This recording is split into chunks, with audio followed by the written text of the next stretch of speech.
সম্ভাবনা থাকে, আর ওটা ডাইজেস্ট হতেও অনেকটা সময় লাগে। তাই জন্য আমি সকালবেলা চেষ্টা করি একটু কম ব্রেকফাস্ট করা, মানে হেভি ব্রেকফাস্টটা না করার।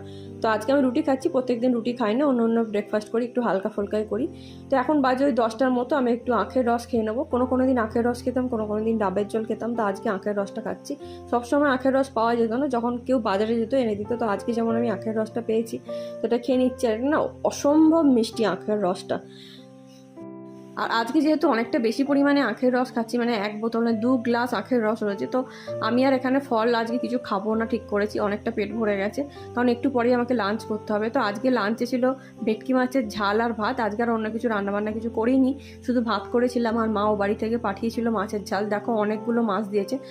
এই থালাটা দেখে তোমরা হয়তো ভাবছো যে আমি একে এতটা ভাত খাচ্ছি, আসলে তা না, আমি আর অমিত একসঙ্গে দুজনে মিলে খাচ্ছি। আজকে সানডে ছিল, আর সানডে মাও বাড়ি থেকে রান্না করে পাঠিয়েছিল, সানডে যেহেতু অমিত বাড়ি থেকে, তো আমরা দুজনে মিলে একসঙ্গে খাই।